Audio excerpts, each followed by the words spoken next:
Yo guys, welcome to another episode of Behind the Sound. Today I will be going through one of my personal favorite tracks, Cosmic Dreams. It's out now on Acid Rain. If you haven't heard of it yet, I suggest you go listen to it right now. If you have heard of it, I hope you enjoy me breaking this track down. Without any further ado, let's get into it.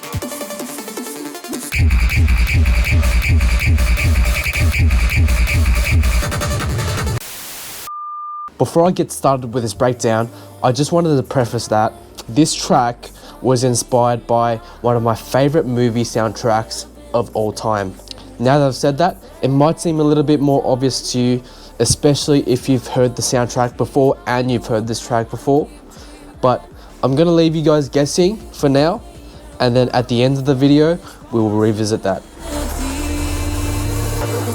The first thing that I wanted to talk about in this track are the soundscapes of the track, and the reason why I wanted to talk about that first is because they are the fundamental driving elements within the track. So I'm going to play the start of this track over, and I'm going to go through each of the elements one by one, and I'm going to describe how they influence the track. So first off, because this track is all about space, I wanted to really have these ethereal vocals on top of it just to give it some nice soothing atmosphere. Underneath them I have these dark pads, and if you isolate it by itself it sounds like this. I put an LFO on there just to create some movement within the sound as well, so it's not just a static pad. So below them I have a super saw trance lead. It sounds like this.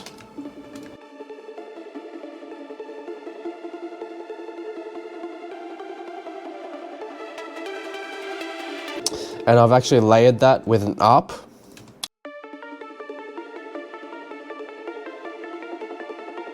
And all of these elements create movement within the track. I've layered that along with the Future Rave plucks as well.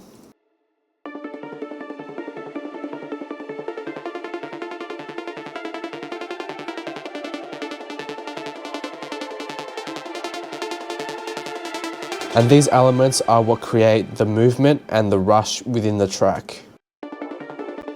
Below them, I have a group of brass stabs, some basses, and I have a bram. And this is what creates the low end of the track.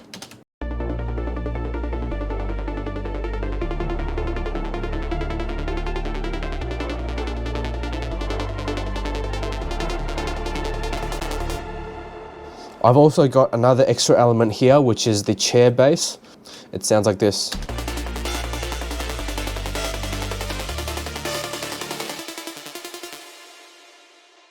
So the next thing that we will be talking about in this track are the kicks. I knew that there was so much momentum being built up from the pads and the plucks at the start that I needed something really fast, and I needed something that really traveled through the room. Now this kick is the first one that I've used. Sounds like this.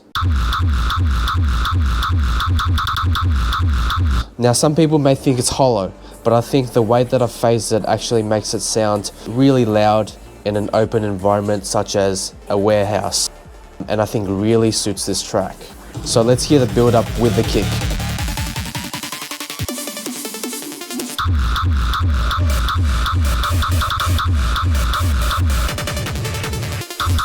You know, something really drivey and really fast, which is something that I thought would really suit this track.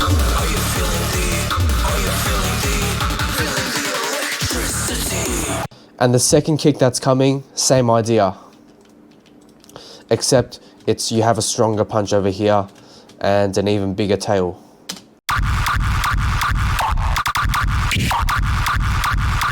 This is my favorite part of these kicks. They sound like they fill the room in many different directions, especially if you pitch them up and down.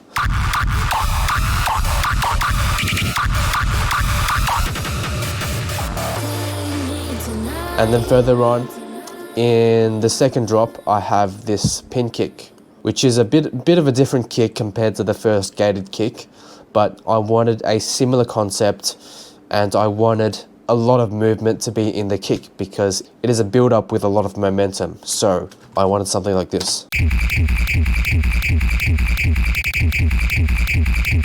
And then you've got the PVC here. Just to change it up a little bit.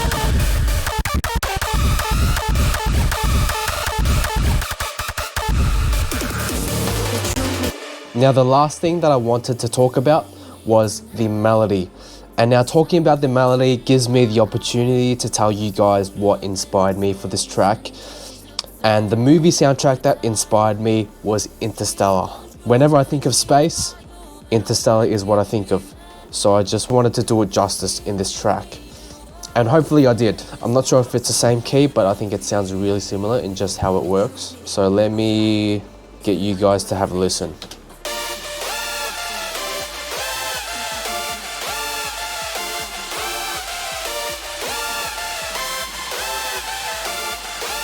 Now something different about this melody is I've actually adjusted the release point for each of the layers, and I've put a couple milliseconds behind it just to give it some more room to breathe. And I think that was really important in this track.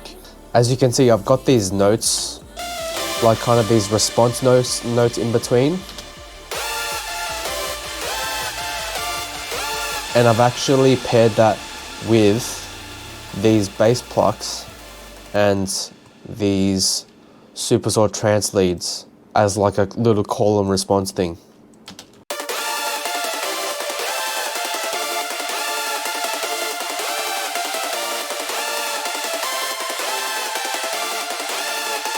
So it's like the melodies talking to each other, which is what I love most about doing melodies, to be honest. And obviously you pair that with the bass and the brass stabs and all of the brams that you've already have here, and this is your full product.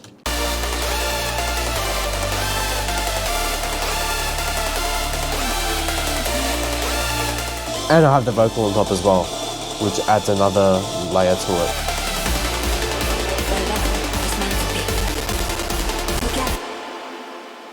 So that'll do it for this episode.